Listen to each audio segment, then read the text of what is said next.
Hi, my name is Matt Thornton, and I'm a teacher and coach at Westmoore High School. And I've got the opportunity to come on and talk on the Defining Moments podcast with Mr. Lamb. It's a great experience. Got to talk a little bit about my life, my experiences.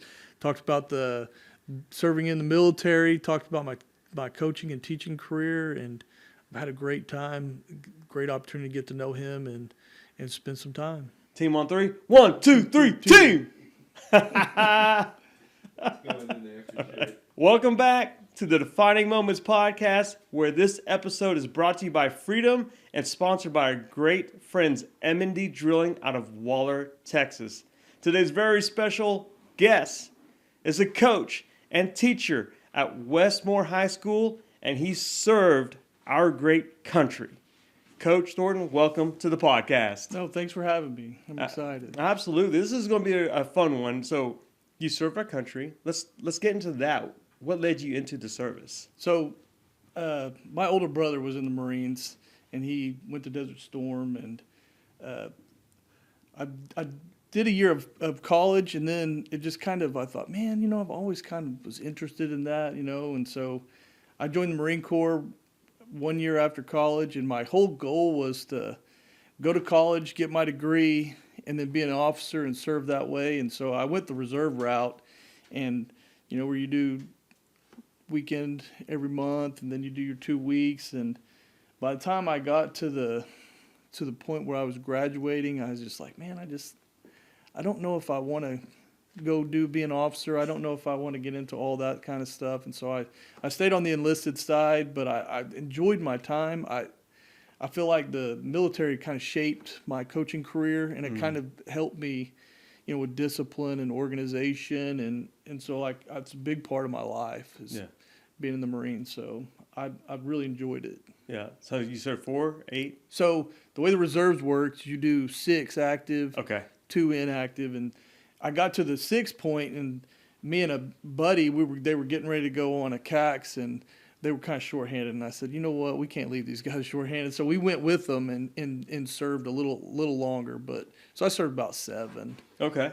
But my time got out right when all that 9/11 stuff. I'd just gotten out, 9/11 hit, and then I actually was going to go back in, and I'm trying to remember what happened. I was going to go back in, and I think I got to the interview part, and it just kind of, I don't know, just things hit me, being that I had a kid and a wife, and I thought, man, I really don't want to be over there, and all this stuff, the unrest of everything, and so I finally just got out. Yeah, that's fair. Yeah. At least you had the greatest opportunity to serve. Yeah.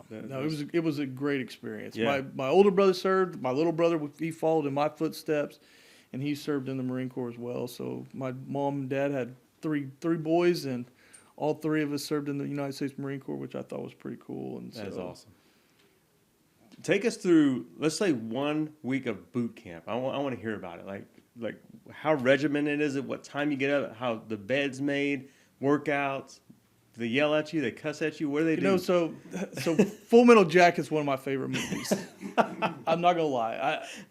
And people were like, "You joined the Marine Corps because you watched Arlie Ermy yell at those guys?" And I was like, a little part of me did. I was a competitive guy. I grew up in sports, and so I love the regiment of it. To be honest with you, you wake up, you are told what to do, you know where to go. You don't have to think. You know what you're wearing. You know everything about it. So it's great for me at the time.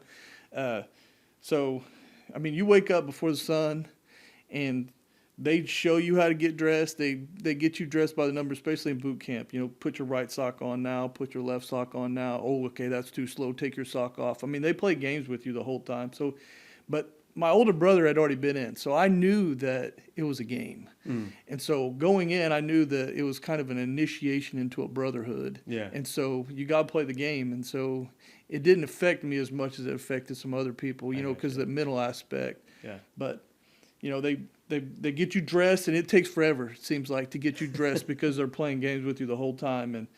And you have a bunk bed, and you have a bunk mate. And so you get your bunk, and he helps you make your bed, and then you make his bed. And the corners have to be 45 degree on the folds, and everything's got to be tight. I mean, they come in there and they thump a quarter off of it, and if it's not right, they flip it over. And I mean, it's just a nonstop mind game. And they take you to breakfast, you eat, and then you go to classes. I mean, they're basically teaching you how to be a Marine. We teach you how to dress. We teach you how to shave. We teach you everything. Yeah. They teach you military history. So it's everything. So they're not really, you don't get into your job skill until after you graduate boot camp. Marine Corps boot camp's 13 weeks. Wow. And so then you have a PT session after you eat, and then you'll eat lunch, and then you'll have another PT session, and then you'll eat dinner. I went in weighing I was skinny. I was like 130, and I got down to like 115, and so they made me like a double rat. So I had to eat twice as much as everybody else. And I just remember, it's like, golly, I'm eating all this chili mac. And I mean, they fed you good. And then, sometimes they'd take us out and wear us out after that. And you're like trying to keep it down. But then you would do stuff nonstop. You're on your feet the whole time. I mean, you're just thinking, man, just give me 5 minutes. Just give me 5 minutes to sit down. Boot camp was intense. I mean, it's 13 weeks of intense. I look back on it and we laugh about it, but when you're there, you're like, oh, this is rough. Yeah. But I was in the best shape of my life coming out of there. I mean, there's no qualms about them getting you ready, your body ready, your mind ready. That's the thing I loved about it the most is, I think it'd be great for anybody that doesn't have a firm direction on where they're going in their life. I value that experience, and I made friends that are lifetime friends from being in there. Even today, if I hear that somebody's a Marine, I look at them differently than I look at somebody else because I know what they've been through, I know what they've done. So it's a great experience. Man, did they ever get in your ear and like yell at you, Thornton, what are you doing? So so we had a drill instructor. He was probably about 5'8", and I mean, his bill of his hat would hit you right on your nose, and he would just intentionally, he'd be screaming at you, and and of course, me being where I fell, my name started with a T, and so when we formed up, when we did our final, what do you call it? We did our final. It was like you do your final inspections and all kinds of stuff. Well, anyway, we were doing a parade, and our senior drill instructor, he lined up on me. I was like that guy. And so he could pick every little thing. If my feet weren't pointing in the right direction, if my rifle was canted just a little bit, or if I wasn't snap and crisp on all my movements or whatever, he saw it. And so I did. I mean, I got the bill of the hat right in my nose numerous times. And so, they wouldn't really put their hands on you like in the movie, but, I mean, they would intimidate you and do that kind of stuff. Yeah. But They ever cuss at you? Yeah. Yeah. I've heard words that, and that would make people blush, and you're just like, and people say things to me, and I'm like, okay, I've heard worse. I've been called worse, and that's the thing. It rolls into coaching. Like parents will get on to you, or somebody will say something to you, like, you have no idea that doesn't even affect me anymore. I know what I'm worth. I know who I am, and I've been called a lot of different things. So I think they do that for shock value because they put you through so much of that stuff that they know that when you eventually are getting chewed out or whatever, you can just take it. I mean, it just goes, you take what you need in one ear and it just, other part just expels out the other end. Yeah. But no, it was, I very, very much value that experience. Yeah. Yeah. We can keep this G-rated unless you want to drop a couple lines. We can move it to PG-13 or NC-17. I don't know. I've been trying to be good. I'm not going to say I'm the cleanest but I've said some things that I probably shouldn't have, but no, I think I'm going to probably keep it G-rated. My wife will get mad at me if she goes back and listens to some of that stuff, but yeah. I've learned some good, cool words, and the way they describe things, it's just, they're always, trying to get you to scream at the top of your lungs and do those kind of things. Yeah. Like plane flies by, they have you yell at it, and just cool stuff like that. Just motivating things. Okay. One of my favorite memories, we were doing swim qual, and I have a little head and I have little feet, and so they make you swim crawl in full gear, and so I had 2 left boots that were both the size 12. I put these things on. I got a helmet that's an extra large, and I don't wear an extra large helmet. You put a pack on, you got a rifle, and you have to jump in the pool, and you have to swim the length of the Olympic size pool down and back. Well, I start swimming, I'm doing good, and my helmet rolls underneath my chin and fills up with water, and it's literally dragging me down. And the more I kick, and the more I swim, the more I sink.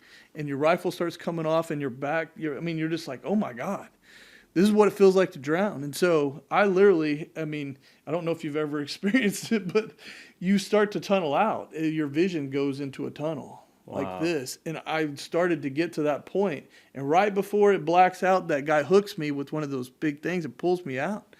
I'm standing there soaping wet. I can just imagine what it looked like. Helmet's upside down, full of water. I'm sure it was spilling out, and he just screaming at me. And I just wanted to give him a hug. I thought, man, you just saved my life. I was going to drown. But yeah, it was a good time. Wow. And you made it. I did. I made it through. I survived boot camp. Yeah. And you're married? I'm married. I've been married for 29 years now. Wow. Congratulations. So we'll have our 29th anniversary in July. Yeah. And you mentioned you have a kid. Yep. I have a daughter. Her name's Ryan. And she graduated from Westmoore High School, and she does a lot of different things. She works for Oklahoma Humane Society is her main thing. Okay. And so she's in charge of like the fundraising stuff and volunteers. And so I'm like the volunteer she calls when she can't find somebody else. So nice. I went to Fan Fest with her and worked the booth with her. And then one of the fun experiences, we just went to GalaxyCon. Okay. And so she's like, hey, I need somebody to go. I was like, you're kidding me. You're going to pay for my way to GalaxyCon? So, yeah. You're all in. I was all in. It was a blast. Got to nerd out and see some cool stuff. And, yeah, it was cool. The Humane Society is where you can foster dogs or something like that, right? Yeah, they're real big on that. They she was in charge of the neonates, which is the small kittens. Yeah. And so she does a lot of that. We actually had an experience with her just recently. We have some stray cats that have been around. We were affected in a tornado last November. And so our neighborhood, the back part of it got hit real hard. And I think some people just kind of turned their cats loose. And so my wife has taken upon herself to kind of feed some. So we have some regulars that come by. Well, anyway, one had gotten pregnant and she had the babies on our back porch. And so we tried to put them in a little house and try to keep them warm. And anyway, the mom, I guess, had got scared and dragged them off and put them underneath, actually inside our car. Oh my gosh. I don't even know how she got them in there, but our CRV at the bottom of it has it's like a plastic type material that covers the thing. I didn't even know that existed. Yeah. So anyway, I'm going to work and it's kind of rainy and I find it looked like a bird on the ground. And so I was like, I think that's a kitten. So I picked it up, put it in a box, and we warmed it up. And then I kept hearing the meows right before I was trying to leave. And come to find out there was a kitten in the engine of our car. Yeah. And so I went to go buy those little grabber things where you can reach in and grab it out. And so anyway, the cat had worked its way back far enough we couldn't get it. And so we rented that plastic thing. Well, I'm too big to fit underneath the car. And so we called my daughter, and so she came over, and we actually had to cut a hole in that thing. And we dug 4 kittens out of there. Wow. And so she's nursed them back from being little bitty tiny things, and we never could find the mom, never came back to get them. And so I'm going to say they're 5 weeks old now, and so she's been nursing them and taking care of them. But, yeah, that's what the Oak Humane Society does and adopts things out. So she really enjoys what she does. Yeah. I got a quick story about the Humane Society. One of my wife I'm married to now, she was my girlfriend a few years ago, and she's over at my house, and she's like, hey, I went to the Humane Society, we're going to foster this dog over the weekend. I'm like, okay. I was like, is it potty trained? And she's like, I think so. I was like, okay, because I want to keep this G-rated, all right, so you can fill in the blanks. I was like, I just don't want this dog all over the carpet. And she's like, oh, don't worry about it. Sure enough, man, this dog was only a few months old, and so it was everywhere. Ugh. And I put this dog in the laundry room, and it went everywhere, and I was like, "What the? It's everywhere now." And I was kind of worried because it was really runny and kind of red, and so we took it back, and they're like, "Oh no, it's just a brand new puppy, and so you just let it do its thing." I'm like, "Oh, okay," but I was like, "What the heck? I thought this thing was potty trained." Nope. Nope. So, and we rescued a little kitten about 4 months old, or maybe 4 weeks old. Sorry, that it was in a car. We didn't know whose car it was in the parking lot, so we went to work out, came back, still heard it. And to your point, there's like a plastic thing underneath the car. No one was coming out. About an hour later, so I took the screwdriver. I dropped the whole entire pan. Wow. And my wife Margie lay down and she meowed it out. And so she's like, "Hey, I'm going to take it to the pet doctor. What are they called again? I can't remember. The veterinarian." Yeah. Yeah. And then I was like, "Okay." And then I guess you're just going to leave it there. And she didn't answer me. And then a couple hours later, she's like, "Hey, then we're just going to adopt this kitten." I'm like, "Oh, of course." So we adopted a kitten that we found. But I mean, I replaced the little plastic thing. I put it back, but kind of crazy move. I couldn't get ours off. Yeah. So I just box knifed it. So underneath our cars got holes all in that thing. Hopefully it doesn't do any damage, but I didn't know what else to do. Yeah, if you give me the year, make, and model of that car, I can go find you another one somewhere in the parking lot. Just kidding, Coach. Like I said, we're going to keep this G-rated. Okay. So what got you into the coaching and the teaching realm? Because you coach too. Yeah. So when I decided that I wasn't going to make the military a career, I kind of, I thought, then what's the next best thing? I mean, the Marine's the ultimate team sport, in my opinion. I mean, so I thought, man, I'm a coach. That'd be great. That'd be fun. I grew up, played sports. I played football, basketball, baseball my whole life. And so I thought this would be a great fit. The problem I ran into is I didn't really know what I wanted to teach. Mm-hmm. I mean, I don't want to teach English. I don't want to teach math. I hated science. And so I got associates in business, and then when I went from Rose State to Oklahoma State, they had a business education degree. I thought, man, that's perfect. So when I first got into teaching, I taught accounting and all that kind of stuff, and PFL. I've done PFL. I've done some marketing. Yeah. And then they kind of pushed me into the computer world, and so that's kind of the route I've taken. But my first experience was I taught at a military academy in Missouri, and I think they hired me just because I was a Marine, and so that kind of helped me get that first job. But it was a school where the kids lived, and it was sixth grade all the way up to junior college. We had those cadets, and so I coached football there, and I coached basketball there, and I love athletics. I love the competitive nature. Being a plumber, you don't get butterflies. That plumber don't get butterflies. But as a coach, you never know what's going to happen. You never know the challenge. And I want to say I finished I was trying to add it up today. I'm getting to the age now where I have to think about how many years I've taught. But I finished my 27th year. So wow, I really enjoy it. I know I'm coming to the end, but as long as I can keep going and keep at it, I think I'm going to stay with it. Good. Basketball's been the one sport I've kind of stuck with just because you get a little older, and man, I don't want to be outside all the time. Football's that you deal with the heat, and then you deal with the cold. Yeah. Baseball's kind of the same way. You start out and it's cold, and then by the time you end, it's hot, but it's always 70 and sunny in that gym. So that's one of the reasons I really like basketball. Yeah. Besides, it's a quick pace game too. Yeah. So, you like soccer? I don't know a whole lot about soccer. Yeah. I'll be honest. My daughter played a little bit of soccer, so I tried to figure it out. And the more I figured out, the more I kind of thought, because at first, from the person who doesn't have any clue on what they're doing, they're just running around kicking the ball. But you can say the same for basketball, And so after I started really watching, I was like, man, I kind of enjoyed that. And then, of course, Ted Lasso came out, and so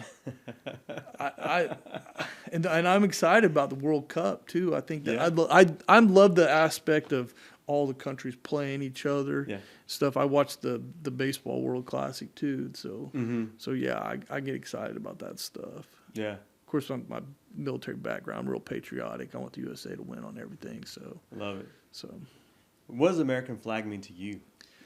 You know, I don't post very many political things, and I don't really get offended by a lot of things.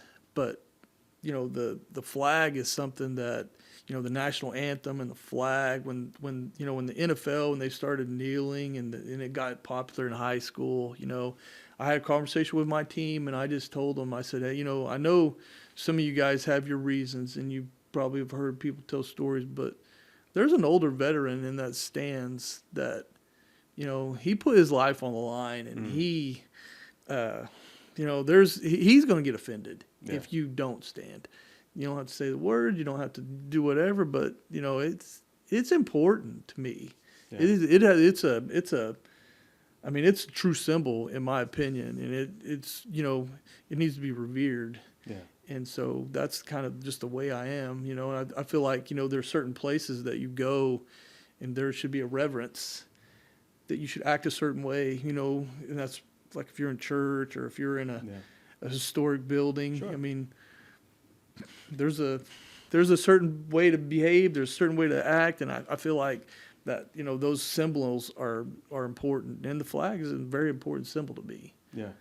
Yeah, that's awesome. I'm glad you had that conversation. I'll share a story real quick about that. Is my wife and I have been we're season holders, ticket holders for a pro team here in Oklahoma City, and I believe it's around 2020, 2021. They're like, well, we're not going to come out to the the national anthem. We're just going to hang out in the locker room. And so when we caught wind of that, we're like, hey, we're not renewing our season tickets, and they kept asking us to do it. We're like, no. I mean, why are we standing in the locker room instead of being on the field, patriotic? Because to your point, my wife's grandfather was a World War II veteran. My parents were rescued by the United States military. They fled communism, so they had a national flag that actually they lost their flag and they lost their country due to communism. So to come over here in the United States and have that flag where a lot of people have fought for and died for, and are still fighting for and dying for, you know, that's the ultimate sacrifice. I mean, the most respectful thing for us to do is stand as a nation or as a person and people to salute it. No, I agree 100%, and that, you know, and that's the whole gist of it. You know, I think there's a lot of people that they don't understand the respect of, for example, the presidency. You know, there's a lot of, you know, sports teams that when they win, that's their invite. Yeah. And I don't care what side of the aisle I'm on. Sure. If my team wins and I get invited, I'm going. Man, that's a place that needs to be revered. That's a title that needs to be revered. And that was one of the things too, being in the military, that I kind of learned was, you know, you don't always have to respect a man, but you have to respect a rank. Yeah. And you have to understand that, like, it's the same thing with titles. You don't have to respect the guy that's your head coach, but man, you have to respect the fact that he is your head coach, and his job is to put you in the right spot. His job is to make sure that things are running smooth, and so you have to support that stuff. I think that all stuff that ties together. Yeah. I mean, it's huge to be coachable, to be a team, and that's the thing with us as a nation, as a whole, as a people. We need to understand that we have one objective, and we need to all stay on that same objective. Yeah. It breaks my heart that people can't sit down and have conversations anymore and find common ground. Yeah. So, yeah. Well, when we had our conversation, I feel like that's what really attracted my mindset to wanting to get to know you more, to bring you on the show, is because it's not political. It's like, hey, we need to come together and we need to celebrate wins together, and we need to respect different ranks and different levels together. Correct. And you may not respect me as a person, but at least you respect where I'm ranked enough to say, hey, this is a leader, and let's see what happens. So I agree 100% on that. Yeah. So let's get into teaching. What's your favorite part? What are a few of your favorite parts about teaching? And then what are some things that you're like, man, you know what? This is a struggle. My favorite part about teaching is, like I got to go to graduation this year, and my niece actually graduated from Westmoore, so I got to actually hand her diploma, and it was a big deal for me, because to me that's a commitment that kids make, that they have to go and accomplish that. And I know that some kids squeak through the system and don't do all the stuff they do, but like my deal too is like scholarship night, when you get to sit and listen to kids what their dreams are, and when they're 18 years old and they've accomplished getting their high school diploma, and now they're looking ahead. And that's what excites me about the most about teaching, is that maybe I played a small part in that. I helped that kid get to where he needs to be. And I'm excited about where they're going. I like to listen to, hey, this is what I want to major in. This is what I want to do. And so I love having those conversations with kids. Mm-hmm. And so I teach what the subjects I teach. I have the opportunity to teach 9th, 10th, 11th, and 12th. So I get my hands into a little bit of everything with some of those kids. And, and it's really cool to see the growth. And I teach career tech stuff. So my stuff, when you teach, sometimes people are like, well, why are we learning this? Because I'll never use this formula or whatever. Well, everything I try to teach, they will use, because we do career-based stuff. We do growth stuff. They learn how to set goals and all that kind of stuff. We teach them resumes, and I teach them, job skills and it's important to be on time. It's important to, be respectful, learn to listen and make eye contact and all that kind of stuff. I just feel like those skills go sometimes. If you have those skills, you can be successful. And I try to tell kids that, I grew up with some morons. I mean, some kids that I thought were stupid and that they would never make it, but they were able to learn, and they were able to listen, and they were able to find their niche. And that's all it takes, is you just got to be this much better than that other guy. And that doesn't take, well, how much effort is that? Is that jogging instead of walking? Is that whatever? And so, I love seeing that kind of stuff in the growth in kids. And I've actually taught some kids that have come back and actually coached with me. That's awesome. And so my favorite one right now, he's a guy that I've been with for the last 5 years. He's kind of followed me around. And so getting to see him grow as a coach has really been cool. And he's got a family. He's got 2 kids. And so I'm kind of like their uncle. And so just getting to be around kids and watching them become productive members of society is a huge thing for me. Yeah. And I think that's the greatest thing about teaching.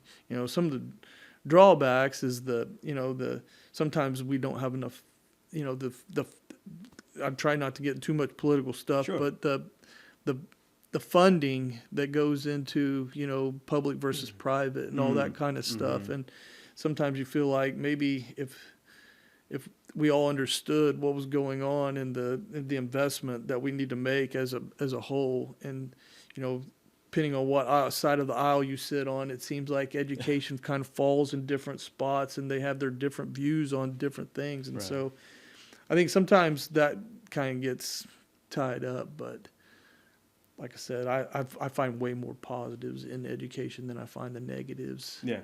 Of course, I was a public education kid, and I think there is some need for the private stuff because there are some kids that have that special attention, but I think that a lot of the times those public education, we get stepped across just because of people want to spend more time thinking about the private stuff and their more specialty niches. But I feel like public education's done a good job, especially when I was in school. Career tech wasn't popular. Yeah. I mean, you were college bound. If you weren't college bound, then you didn't know what you're doing. Right. And I feel like we, didn't do a good job with kids in that regard. And I feel like it's kind of going the other way now. Mm-hmm. That career tech stuff and learning a skill, and there's things that I wish somebody would pull me by the ears and said, hey, learn a skill. Yeah. Put yourself through college, and then don't rack up all that debt, and you'll be better off. And there's a story I have with a friend that when I was doing my career tech classes, he worked on the combines. He was one of the only electrical people that could work on combines, and he made $30 an hour back in 1998 as a college kid. Yeah. And I was like, "What are you doing? You're gonna leave this field to get into teaching and make less money when you could do this." He goes, "Well, I plan on doing both." So I just feel like that I feel like we're doing a better job now of steering kids in that career tech direction. So I feel like that's kind of done a good job. Yeah, I think so too. Because I coached competitive soccer for about 16, 17 years, and I always encourage, if you don't want to go to college, there's career tech, there's VOTech. There, you go to 2 years, go to technical school, become a journeyman, end up having your own small business, you create your own rules basically because you set your schedule, and it gives you more freedom to enjoy your life, I guess, if you will. And Lieutenant Governor Purnell, he's a good friend of ours, and he's been pressing for career techs the last 8 years he's been in office. He terms out this year, but he's been a great asset to Oklahoma on that, just career tech, because there are options, to your point. Yeah. So. No, and that like I said, that's an outstanding thing that's happening right now. At least I feel like in the district that I'm in, Mm-hmm. It's been big, and so I work for some really good people. One of the guys, Rocky, he's kind of the guy that he's our immediate above us. I mean, I'm sure there's multiple levels, but he's the guy we kind of go to, and so he's started, because before we were doing graphic design, and he kind of looked at the way it is and the way things are working is not as many people going into that field, and the podcasting and video production stuff is out there, and so that's why we're actually starting that thing, because we feel like that will help kids to move into that direction. And so I really kind of enjoy the fact that we're actually paying attention to that. Yeah. What are going to make kids more successful in the different things. And then, of course, I teach computer repair, which I'm not a genius at computer repair, but I feel like it is definitely a need for kids. And so I'm able to help put them through that stuff. And we actually have our tech bar where our kids go and get hands-on experience, and I feel like that's phenomenal for them. They actually can leave high school with hands-on experience and have people that in our IT department that can actually say, hey, they've done this and they can do this, and they got references and things like that. And I think sometimes kids miss out on that. Yeah, I think that's great. That's awesome. You talk about graphic design. So with AI, the push of AI and creating agents, how will that affect graphic design, and then the shift into journalism or podcasting where you're having face-to-face? I feel like AI can't take over that. They can do some of the editing, but you still need human interaction to do the editing and the interview. So what are your thoughts on AI, and how is it going to either take over or enhance the... being an 80s kid and the Terminators and all that kind of stuff, it kind of, that's the first thing I think of. I'm not going to lie. It terrified me when AI first came out. Yeah. I mean, not that I really thought that they were going to Terminator, but I mean, I hope that doesn't happen. Yeah. But just I've been playing with it a little bit more lately, and so I think there's a use for it. But I think that the thing that scares me the most about AI is I think kids rely too much on it. Sure. And I think that people have gotten lazy with it, especially when it comes to creative writing and the graphic design stuff, because like I played with it the other day. I was trying to create a logo, and I was like, hey, I want this. And it started creating it. And then you say, hey, fix this. And it does it. And so you're being in control of what it does, but you're not actually putting pen on paper or using the stuff to create it. So I think it takes away from a little bit of that creative talent. I think it helps maybe give instructions because you have to tell it basically because of its logic, what to do. But I love the podcasting side of things because of getting the face-to-face conversations, and I think that's something that kids lack too, is the ability to actually talk to people. Yeah. I think since we use that COVID excuse so much in education. Well, you got to remember they were in COVID. Well, that was 6 years ago. Yeah, I mean that was a long time ago. I mean, what have we done since? And I personally feel like because they pushed us so hard to get rid of paper and pencil, and everything's computer driven now, that kids have gotten lazy to where they rely so much on AI and so much on not thinking critically and doing stuff. So I try to incorporate that stuff in my classes. Gotcha. I try to make it to where they actually have to do things. They have to answer things. And then the cool thing is sometimes those computer systems, and I don't think kids realize it, it'll tell you that's 97% AI. That kid just spit that right out.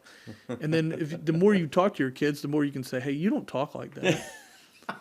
I know you didn't write that. You need to go back and check that. At least fool me. I mean, you didn't even fool me, and I'm not super smart. I'm not a detective at all. But I think if used right, it's great. Yeah. But like I said, I think that there's a point to where it's scary, the fact that they can, some of those deep fakes that they're able to put out there. I mean, you're like, oh my God, it looks like the real person that's able to generate all that kind of stuff. So, I mean, I know it's going to eventually take away certain jobs, but that's the thing kids are going to be smart about too, is figure out jobs that it doesn't take away. Yeah. I'm going to have to toot my horn for just 1 minute about you, because my thought when I first met you is like, this guy cares about his kids. And what you just stated is a kid can use AI and talk or present something to you, and you know it's AI because you know your students and you know how they speak, and you can call them out and say, hey, that's not how you talk. And that right there tells me that you care, and so I just want to verify myself. I was right about you. I appreciate that. No, I do care. And that, and that's one of the things I couldn't gotten out of education a long time ago and made a lot more money. Sure. And and I know that's a big topic for some people, is teaching don't pay, blah, blah, blah. Well, I mean, you got to learn to adjust your living. That's kind of like, when we talk about careers in schools, like I always tell kids, hey, your career better match your lifestyle, because if it doesn't, you're doing the wrong thing, because like if you can make a lot of money, but if your lifestyle is that you want a lot of time off, well, you might want to take a few steps back and not make as much money so you can enjoy your lifestyle. So no, what I do fits my lifestyle, and it like I said, I really enjoy working with kids and trying to help them make themselves better. And that's the thing too about coaching is, that I really love is you get to touch kids from a different aspect. You get to work with athletes and those kids that have different drives. And that's the challenge sometimes of being in the classroom, is because they don't have that same drive. How do you reach that kid that doesn't, he's so unmotivated, trying to challenge, finding a way to find out what his interests are and what his likes and things that get him to move in the right direction. So, that is a big challenge in education. Yeah, I'm sure that is. I mean, it sounds tough for me as an outsider looking in and kind of following social media, or every once in a while pop on the news, and it's almost like you don't ever hear anything that's really positive and encouraging. And so what I like to do is I like to take a deeper dive and try to find a teacher like yourself and get to know you a little bit more, and to hear about the goodness, because I believe there are a lot of great teachers out there. Unfortunately, I just don't know if their voice isn't loud enough or they just don't get enough publicity. I think it's probably a mixture of both. I think the biggest thing is it's kind of a replica of the population in general. The people that scream the loudest are the ones that are the extremists. Yeah. The ones that are on the far this side, the ones that are on far this side, they're the ones that are the biggest voices out there. Yeah. And the people that are putting their head down and their nose to the grindstone are actually doing the work. And that middle part of the population, I think you don't ever hear from those people. But there's so many positive things in education. I think there's a lot of great things that are going on that, kids have more opportunities now than they used to. And I think that's a big thing is getting kids moved in the right direction. I know that can always be better. Sure. It can always be better. We can always be better. Well, I had the opportunity to host an intern from Westmoore High School for about almost 5 months, and he did quite well, and I made him present to our team about what he's learned, and he put together a presentation, and that's how I met you, was through that. And I've been very impressed with all the young men and women that I have met so far at Westmoore. There's probably about 50 or 60 students I've met, and then the staff has been amazing too. So the public perception, I feel like maybe they just need to invest more time into their kids and into the school systems and their teachers and get to know them more on a personal level instead of just, oh, well, this is what I see, and so that's how I'm going to judge them. I just think that's unfair. So I think taking a deeper dive and more time is what's needed. No, I work with a lot of great people. Yeah. I mean, I really do. Miss Ferguson's another one that does Yeah. our. I mean, that program in itself is one of the best because she's actually trying to get internships, and if you have conversation with her, which I know you have, is, she's always looking for, hey, so next. It's Monday the 15th. In fact, I'm going to take 2 kids that are going to be in my podcasting program. Yeah. We're taking them to KREF. Oh, nice. And so they're going to be they're great kids. I'm so excited about getting to work with them. And we had to make an exception for them because to take my class, you're supposed to have fundamentals of tech. And so I was like, I'm just telling you, you need to waive the fundamentals of tech thing. I can teach them what they need to know. And so one is like, he really wants to be a broadcaster. Yeah. And so we actually are working on getting him an internship with KREF so he can be a sideline reporter. That's awesome. And so we met with one of the guys from KREF the other day, and he was like, "Man, I'll give you footage." And so I told Sean, that's the kid's name. I was like, "Sean, we can make with that footage and your sideline stuff." And I talked to them; they're going to let us take that stuff, and we can make you a weekly sports show awesome. thing. So I want to help him try to create that because that'll give him a portfolio that he can take with him. Hey, look what I've done. Yeah. And then the other guy wants to be a sports agent. And so I don't really know how. I mean, I'm going to try to work with him on talking skills and interviewing skills, and I got to work on that stuff as well. But I think those are things that can help him into that. And so I'm excited about that. And like I said, there's a lot of great people. Yeah. And once again, Rocky's going with us. And so That's for so him, cool. on his time off in the summer, he's going to take time to go with us to work with kids that we're going to be working with next year. And so there's a lot of great people that give up their time and cool. sacrifice and do those kind of things for kids. And that's what's the most important. Yeah, and I just don't believe that enough of these stories get told. And so I'm pretty sure our producer, Neutron, will clip that and say, hey, there are a lot of teachers out there that are on holiday, but they're going to take time out of their day because they want to help the future generation. Yeah. Yeah.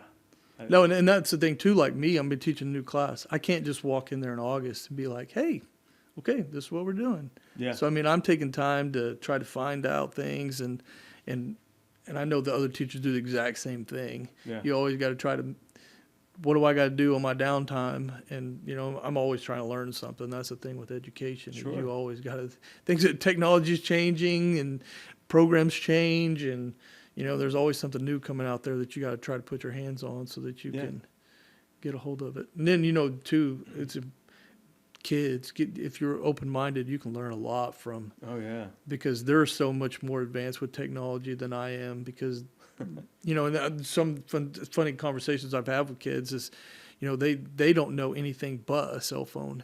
They don't know anything but a computer. And when I tell them my story, they're like, oh, really? I was like, I grew up with record player, cassettes. Yeah. I had 8 tracks in my car, and I had to try to adjust that 8 track to play cassettes. And I just, just things like that. And, I didn't even get on the internet until my junior year in college. I didn't even know what it was. Yeah. I remember them giving us a thing, and I thought, man, you're going to make me go in there, and I got to learn how to do this. Why can't I just get on my word processor and type this thing up? Right. So I got my first computer my junior year in college, and I didn't have a cell phone until I was like 35 years old. And some of those kids, it just blows their mind. Yeah. Like, I didn't know the technology that you guys know. Yeah. I mean, I actually had to look things up in the encyclopedia. We had to go to the library. We had to. So that's the things too. Is I take pride in that our generation has come so far. Oh yeah. I mean the things that we've had to learn and the things that we've seen, and I think and that's one of the things too that I've tried to take advantage of. And I'm glad I did. I talked to my grandparents and things like that because they've passed on, and the stories and things from when they were kids. Yeah.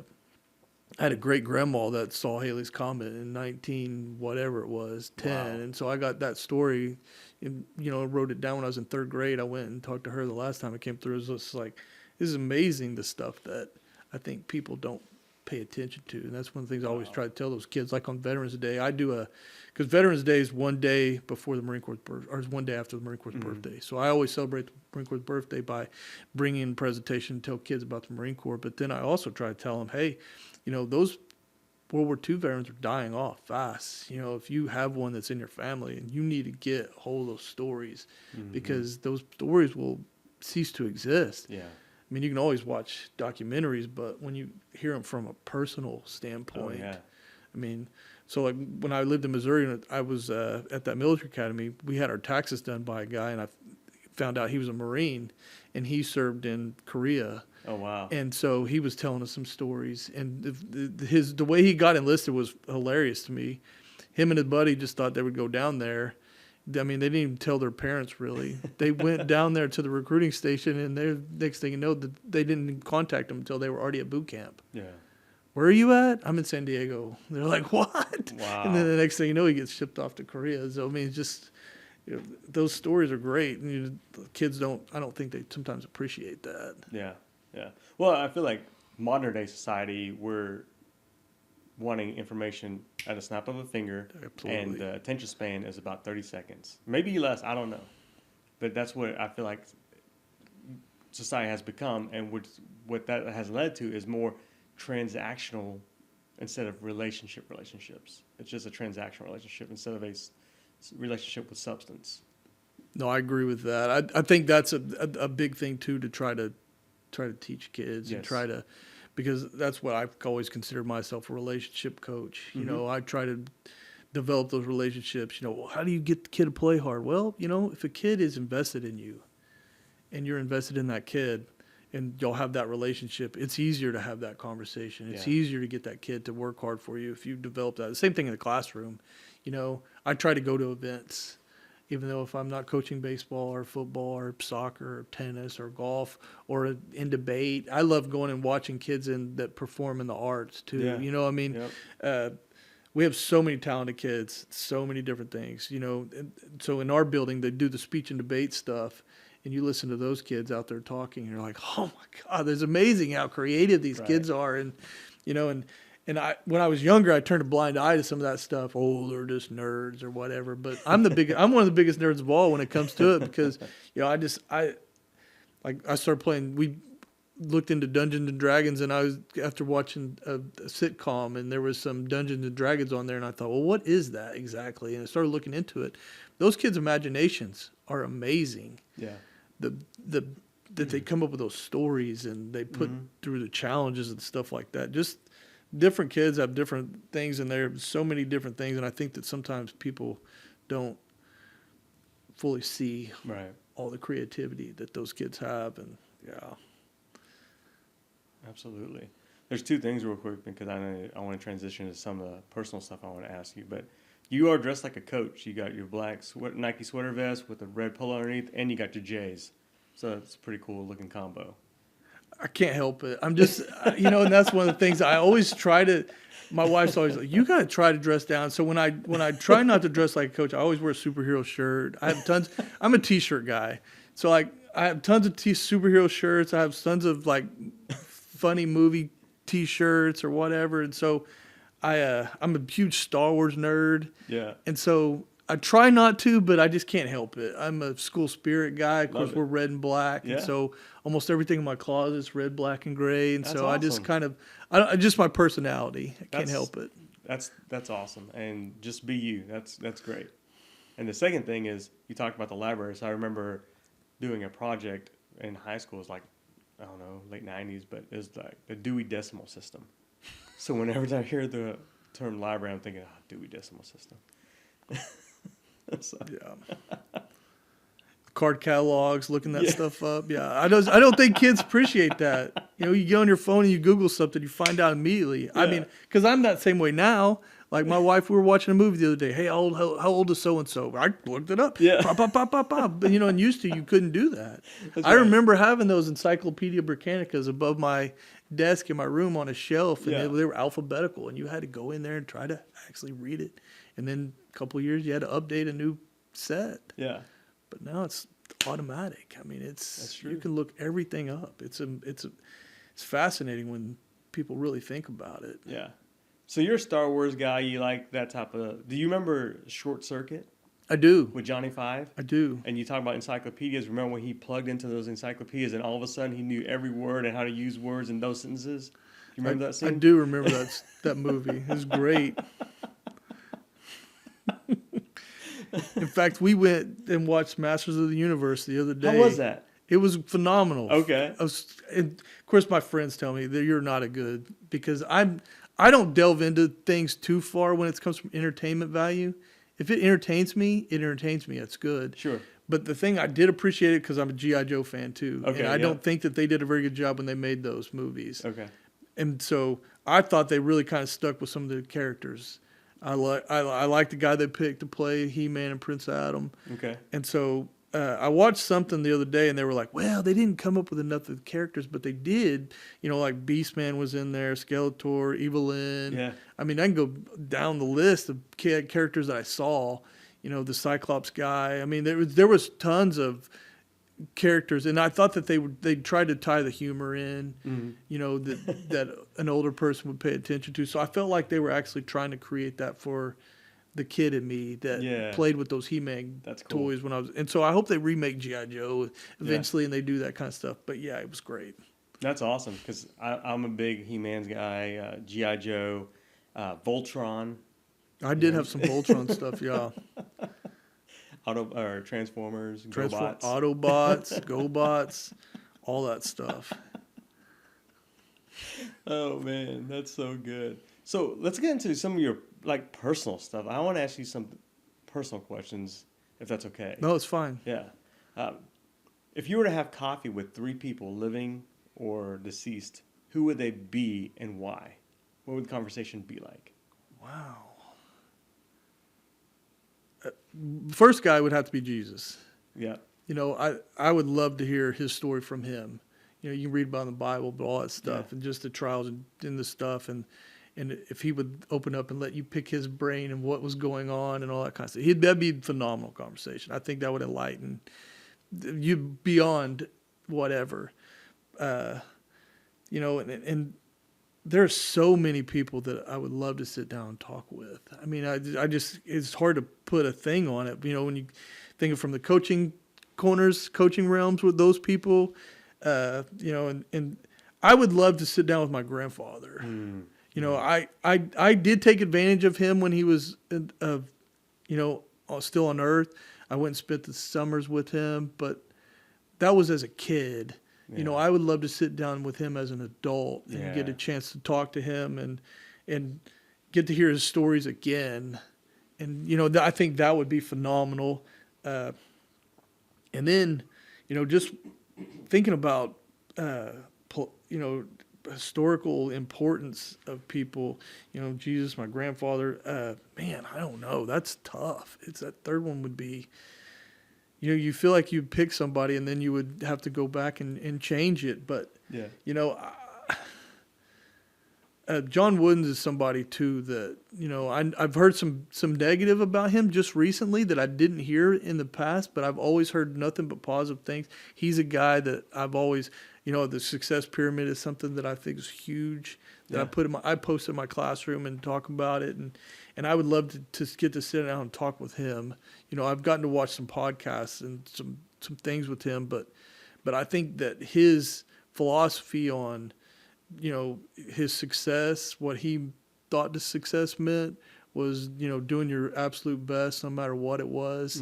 And, you know, and people had asked him why he came up with that pyramid, and he talked about when he taught English, high school English, and he said that he had kids that got C's and that, you know, their parents were mad at him, and they were like, well, I honestly feel like that was the best that kid could do. Yeah. So that was success to him. So I'd like to sit down and talk with him. I think that would be phenomenal. You know, I mean, he's arguably one of the greatest coaches ever. Right. I mean, they won 10 national titles in the matter of 11 years. I mean, that's pretty that's pretty impressive. Oh, that's very impressive. I mean, So that's on the West Coast, UCLA, and yeah, and so he got to go yeah. through some of that stuff, you know, and you Right. listen to some of those guys talk, like Bill Walton Mm-hmm. talked about how when he came in, he said, I don't care who you are, you're cutting your hair, you're going to do this, he would teach them how to put their socks on. And so he had that kind of military demeanor to him. So I think he would be a great person for me as an individual to talk to. That's awesome. So yeah, I think if coaches were to do that nowadays, they'd probably get roasted. no, you can't, you know, and that's the thing too, is like, there's things that I did when I first started coaching, there's no way I could do now. You know, the way you handled practice and the way you were able to coach. I mean, you did that tough love, and I feel like people don't completely understand it. And those coaches are kind of retiring and going away, like Tom Izzo, guys that coach hard. You know, they're not. You know, you're not allowed to do that anymore. I mean, just people look down upon it. So they have to learn to adjust and adapt. Yeah. But kids are different too. You know, that people can say what they want, but the way I say that, not every kid's different. No, you're right. But there's a mix of them now. Yeah. And I think that you have to learn how to coach kids, because there's some kids that I have that if I get onto them hard, they shut down immediately. Yeah. And so you have to find a way to, you know, tweak it. Yeah. Well, you don't have to say. I'll say as when I coach, I think kids nowadays are softer. I think parents have become soft. I agree with that. But that's just me. We're trying to be their friend, and parents trying to be their kid's friend, and like, oh, it's okay, blah blah blah. Instead of, hey, you know what? You need to listen to your coach, or hey, if you want to get better, you got to put in the effort outside of practice too. It's not just 2 hours a week, or 2 days a week, or 3 days a week. I mean, you got to put in the work when the cameras are off, when the mics are off, when no one's watching. And it sounds cliche, but all that is true. Yeah, So. no, I agree with that. There are those helicopter parents that are so involved with their kid, they make excuses for them. But there's other parents that other way too. But I just don't feel like there's as many as there used to be. Right. I know that me personally, when I played, when I got home, if I complained about my playing time, it was my dad was on my case. Is it you or is it the team? There was never any question on where he stood. It wasn't about Matt Thornton. It was about the team. The team came first, and I think that sometimes people lose sight of that. Yeah, and that's that goes into a whole different realm on things. I feel like, the way that athletics are going. I was talking to the guy that works with me that I coached way back when, and he was like, "Man, you got to coach in the fun era of coaching." And so we had a conversation based off that, and he was like, "I'm just not excited about the direction things are going with the NIL and the starting to trickle into high school, and kids are able to pick up and go and just transfer. That's kind of been an open deal." And you look on, they'll send me Instagram or Twitter feeds of a kid, and it has a kid that's a sophomore in high school, and it basically says he's transferring from this place to the next. And you're like, what are we doing? What about community? What about when, what I mean? There's no, and that goes back into, you can't coach as hard because you never know what this kid might just get up and leave. Yeah. Because of that. And it's just, I don't know, that stuff's frustrating to me. Yeah, maybe I'll get back into coaching, because when I coach, I coach with, I have nothing to lose. I have everything to gain, and I think every kid that plays has everything to gain. And I agree with that. If we can have that mentality, then we're going to do pretty well. And so it'd be interesting. Maybe I will get back in coaching and see if any club will accept me. And I love it. I can't help it. It's what I enjoy the career just because I love the competitive things of it. Oh yeah. It's just nothing like game day. I know. I mean, you wake up and that's all you think about. Yeah. It's hard to stay focused, and and you're bouncing off the wall, and you're trying to keep your composure, and you're trying not to get rid of your stuff too quick. So yeah, I love the competitive things. I love it. I do too. I try to drag that into the classroom sometimes, and it's not the same. And that's like, I'm in charge of BPA, which is Business Professionals of America. Okay. And so we've never gone to competitions. And so I'm taking kids to competitions this next year. Awesome.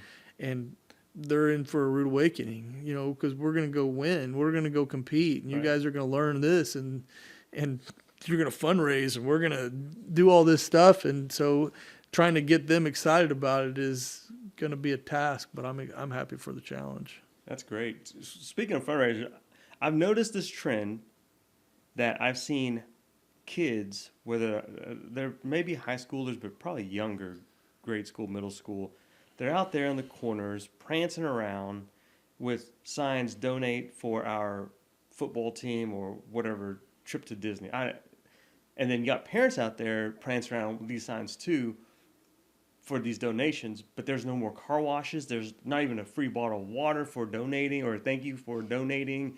They're just out there wanting donations with like no work. I'm trying to understand, and it's not, and I've seen it in Oklahoma City. I've seen it in Moore, Oklahoma, of all places, Moore, Oklahoma. And I'm like, what is going on?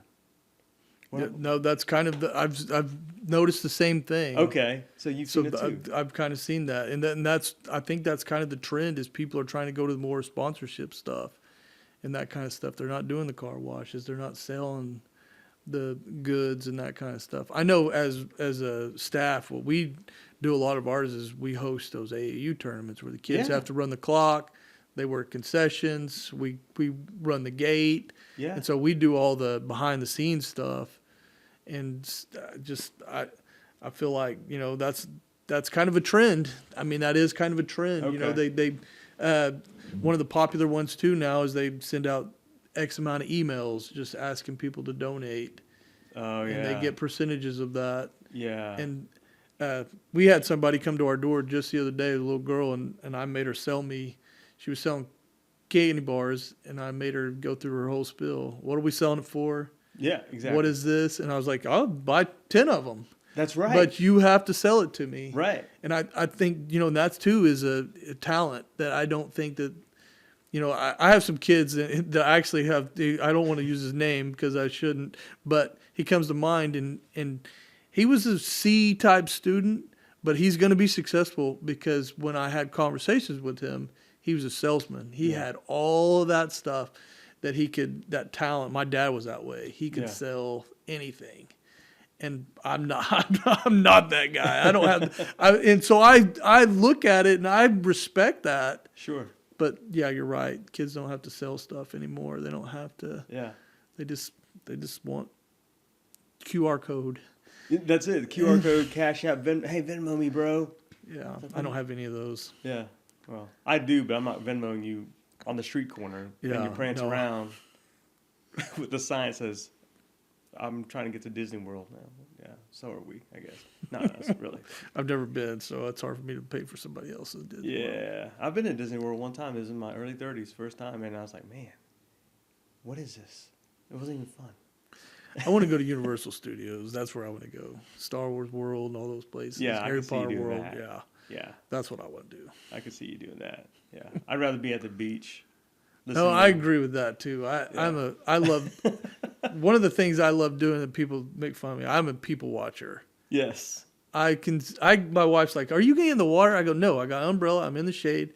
I got my beverage, and I am watching these people, and it's hilarious, and I'm learning a ton of stuff from the way they interact and the way they do things. It's just that's fun to me." Yeah, that's the same with me. I sit there on the beach, listen to the waves come in, and listen to the waves leave, and yeah, I can do that a lot of the time. Are you a fisherman? I enjoy fishing, but I don't go very often. Okay. And that was one of the things we talked about just recently. We talked about getting a boat, lake house. Oh, wow. Okay. And so our disagreement is my wife thinks we should get a lake house and go hiking. I think we should get a lake house and get a boat. I mean, that if you don't have a boat, why are you doing it at the lake? You don't get to get on the water, And I think in my later years when I do finally retire and I think I will take up fishing and that kind of stuff. I've never been a big hunter either. Yeah. And so it's part of that. I think a lot has to do with your dad. Yeah. If that was something that as you grew up and your dad did that with you, and it's the same thing with like automotive stuff. all the people that I know that are good with working on cars, it's because they did that with their dad or their grandfather or somebody. And my dad didn't do any of the automotive stuff. We took it and got it fixed. Gotcha. So, and I think that's why I don't fish. I enjoy it. I've been a few times and I really like it, but I don't know what I'm doing. Okay. You talk about Full Metal Jacket is one of your favorite movies. Mm-hmm. What's a favorite line from that movie? Oh, there's so many. Yeah, there are quite a few. Arlie Ermy is phenomenal, and we said we were gonna keep this G-rated, so there's so many cool scenes where he's yelling at the guys, and I like the guy that plays Joker, Matthew Modine. Uh-huh. Some of his stuff. I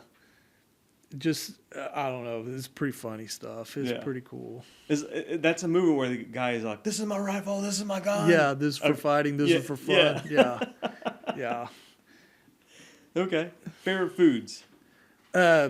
Pizza. Pizza is my number one, and then Mexican food's probably my second. Okay. So, but I was going to talk about, I looked at your defining moments thing, or undefeated in your challenges. One of the challenges I'm on right now is losing weight. Okay. So every year, I say every year, since I've hit my 50s, it hasn't been as easy. Okay. But I used to be able to shed weight really fast. And so about the last 5 years, I haven't been able to. I've been in the 200s, and I'm not supposed to be a 200-pound guy. Okay. So I got up to 225, I want to say. And so 217 was right around spring break. Okay. And so I told my wife, I'm going to become a runner again. Nice. And she was like, I don't believe you. I said, well, I've got $1,000 and I'm going to go buy me a nice treadmill. I'm not buying a cheap one. Yeah. I'm going to buy one that's got the iFit trainer on it and everything. Oh, and I was 217, and this morning I weighed 197. My man. So I've gotten to where I can run 30 minutes straight. Wow. And I do P90X stuff and all that kind of stuff. Yeah. So that's kind of, I enjoy doing that stuff. And I haven't been a runner in a long time, and so I've enjoyed it. It's been fun. That's awesome. But one of the philosophies, though, one of the guys that I train with on the iFit deal, his name's Tommy Ribs. But anyway, his philosophy is no pain, no pain. So when you hit your 50s, the no pain, no gain kind of goes out the window. Yeah. Like, I don't want to be so sore I can't work out again the next day. So, but I've kind of taken that into account. I say I'm a runner. It's very slow pace. That's all good. But yeah, I'm excited about that. I'm 20 pounds down, so I'm moving in the right direction. Yeah. But yeah, I do love pizza. I haven't eaten pizza in 3 months, and so Saturday my goal is to hit 195. And if I hit 195, I'm going to celebrate whatever game that is. That'll be game 5. I think it'll be game 5. It'll be back in the San Antonio. Yeah. So we're gonna have a pizza party. Okay. So pizza's my favorite by far. So yes or no? Does pineapple belong on pizza? Yes, it does. Jonah, what do you think, man? I don't know. I'm in that camp. So I'm like, yeah. So the guy. It's funny that you say that. So the place I like to go is that New York Jet place in Moore. Okay. And because I think it's oven brick. It tastes like oven brick. But anyway, so that I think the guy in there, he kind of talks like he's from New York. I don't know if he's really from New York. I don't know if it's an act or whatever. But my wife loves the Hawaiian pizza with the pineapple, and so I've learned to like it because that's what she likes. And so, but he just kind of rolled his eyes the last time I went in there and had pineapple put on pizza. But yeah, so I guess that is a debate. That is a debate. I'll tell you what, Coach. Before you leave, you got to remind me, but I'm going to give you a $20 bill, and I'm going to buy you this pizza Saturday if you hit that 195. And if you don't hit that 195, you just got to hold on to that 20 and buy your pizza another day. But I'm going to give you a 20 because I'm betting on you that it's going to happen. In fact, I'm going to run when I get home from doing this today. Heck yeah. I like it. So, yeah. Neutron, remind me. I'm giving Coach a 20. He's buying this pineapple. What's that? I'll take a 20. You need but you don't like pineapple on pizza, bro. We'll tell him to hold it. We'll just pick it off. Yeah. We'll just eat the pepperoni. All right, I'll drop a 20 as well for you, man. just because you're here and there's a tip. How about that? When was the last time you challenged yourself with doing something you've never done before, and what was the outcome? Oh, man. Everything I feel like I've done before, and that's kind of why I've done it. I guess I'm taking on challenge with this new class. Yeah. I mean, I've never done podcasting stuff. This is the first time I've ever been on podcasts. I've listened to a few, but I've always been interested in that. I think the interviewing stuff is great, and so that's one of the things I'm trying to really pick up some skills on. You know, what kind of questions to ask. So I appreciate you having me on here because I'm learning. You know, I don't even know if you realize it, but just having a conversation, I think, is the most important skill with that. So that's a challenge for me. There's a lot of stuff I still need to learn about, because there's a lot of things I want to do with this class. I want to do coaches shows. And those are things that we don't have at Westmoore. Yeah. And it's a shame. It is. That because we have so many talented kids that I think that we could create those things. Now, I know that sometimes I feel like I'm biting off more than I could chew with that, but it is going to be a challenge for me to learn how to edit all that stuff, how to create some of the graphics to put in there, the moving parts, to how to get it animated, and that kind of stuff. So that is definitely the biggest challenge I feel like coming ahead. Okay. But hey, life is a challenge. Everything about life is a challenge. That's right. You know, trying to make sure that you have enough money where you can retire, and make sure you're doing the right investments and all that kind of stuff. So that's true. Well, you are always welcome, and a couple of your students, if they want to come and while we're recording a podcast like this, if they want to listen and be here live with a guest, I'll let you know which guests are coming on and see if it interests you. And no, you guys definitely, are more than I welcome to do definitely will take you up on that. Yeah. Like I said, there's so many things I feel like I need to learn, and I'm hoping to try to get as much of that learned by August so I can teach it. Yeah, well, I'm here to help, and Neutron's here to help, so you let us know. I appreciate that. Yeah. What are a couple questions you wish people would ask, but no one ever asked? You know, you asked me that the last time we met. And that I feel like that's a great question, you know, because, you know, there's so many times that you sit down with people and you have conversations and you're like, how do I change this conversation to be what I want it to be, and talk about different things. So that's kind of one of those questions that's a really good question. I really like that question. If from different aspects of your life, you know, because I feel like I wear different hats. You know, you have the teacher hat, you have the coach hat, the dad hat, the parent hat, or the spouse hat, and all that kind of stuff. There's so many different things that I don't know. You want to talk about that sometimes I think that don't get talked about, but that one stumps me. Mm-hmm. It really does. And I think the question I used was going from a head coach to an assistant coach the last time we talked, and I think the direction. The question is the direction that you're wanting to go in as a, you know, for me right now in my career, because I'm shifting gears from being a head coach to being an assistant coach, and you know, I don't think people really have asked that question. Why are you shifting that gear? What direction are you wanting to go into?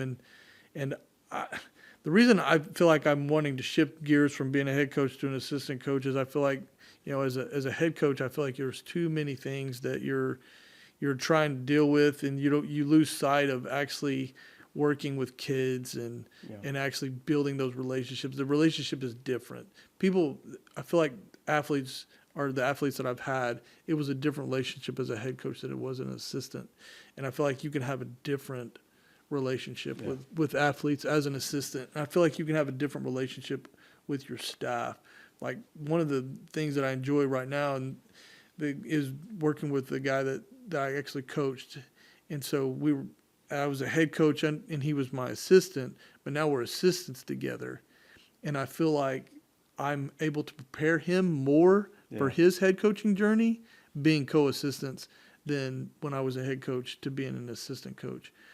Because I feel like he's getting to see both parts.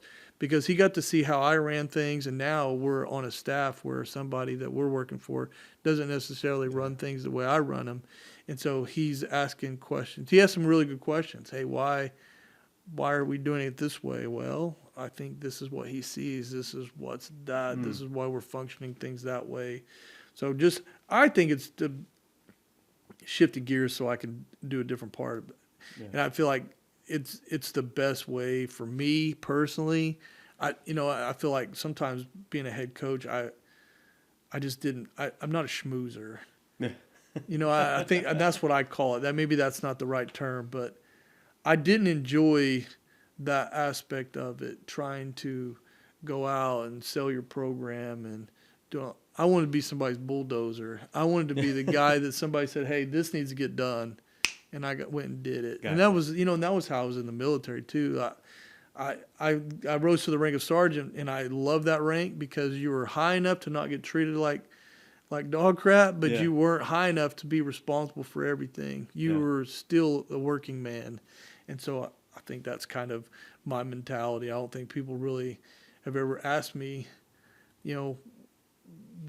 where do you fit in all of that? Well, I fit here. I feel like this is where I'm supposed to be. I'm supposed to be this guy. I don't feel like I want to be this guy. I don't need to be responsible for everything. Part of that's I don't feel like I have an ego, so I don't feel like I need that. Right. But I feel like I need to be here because this Sure. gives me the best relationships. This gives me the best opportunity to feel like I'm important. I like it. So I like it. I don't know if that truly answers your question, but I like it. What are you most proud of? I'm extremely proud of where I live. I love America. I love Oklahoma. I moved to Missouri for a short period of time, and I immediately moved back as soon as I could do it. I love my community. I love, I feel like I've done a good job with my relationships with my wife, and so I feel like I'm in a good spot. I feel like I've done a good job in putting myself in the position that I'm in. Yeah. I love my career. I'm really in a good mindset right now, and I think that's important. I think that, I'm not in a point where I'm looking ahead to so many things. I'm trying to, I don't feel like I'm old, but I don't feel like I'm young. Yeah. So one of the things I'm hitting that age where now you're starting to think, hey, I'm past halfway through my life. Let's be honest, not very many people live to 100. Yeah. So I'm to the point now where I need to be living in the moment. Love and it. I feel like there's not so many, I feel like my whole life has been that way where you're looking ahead. I even make that comment to people when they're like, man, I can't wait till next week. Why? Why next week? What about right now? Yeah. What are you doing right now? What are you doing right now that's making next week going to be so much better? So I feel like I'm in a great headspace because of that. I feel like, I don't look back so much and have a lot of regrets. Yeah. And so I'm where I need to be. Okay. I like that. Very good.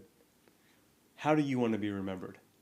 You asked this. That's a great question.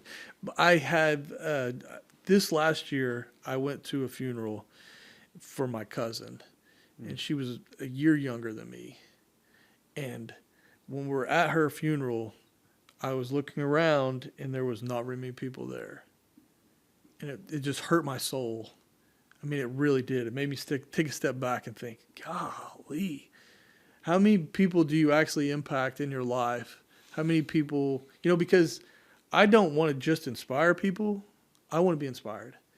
And so how many people do you impact? And when I pass away eventually, which is going to happen some point, I want people to remember that I tried to help, that I was compassionate, that I was involved, and that I did what I could do to try to help other people. I think that's so important.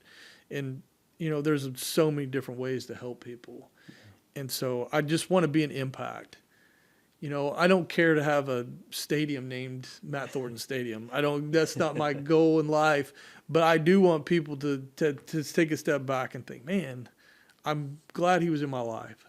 I'm glad that he, was able to do, you know what I mean? I just want to touch people in that way that people remember me, that I was there for them, or that I actually had something to do with helping them get to where they wanted to be. Yeah. So I think that's important. I like it. I would like to think that if I had a funeral that there would be more than a handful of people there. So I just that bothered me. It bothered me bad. It really did. It made me really kind of reflect on things and how you treat people and how you interact. I think is so important because you want, and I know you hear people all the time. At least I do in my profession.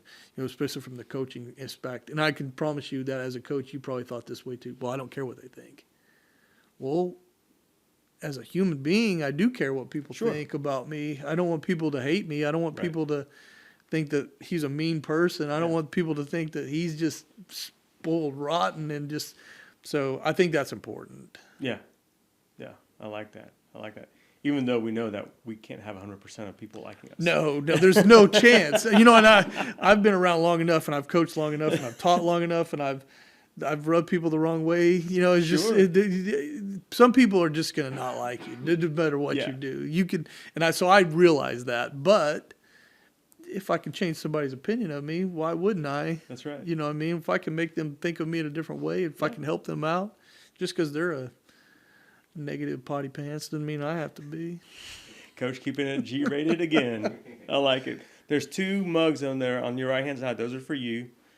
So thank you for coming on the show. Thank you for your time. I can definitely feel the energy, and I know that you're a genuine man, and I'm just so grateful that you've taken the time today on your summer vacation to come and join us. No, and I thank you for having me. And like I said, one of the things that when we first met the last time, I thought, why would anybody want to talk to me? You know what I mean?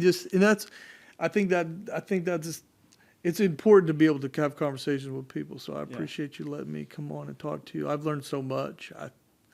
I'll cherish this experience. I really will. I appreciate that. So we broke it out with 1, 2, 3 team. So now we're at the end of the show. We got to break out with 1, 2, 3 Jags. So Jags on 3. Ready?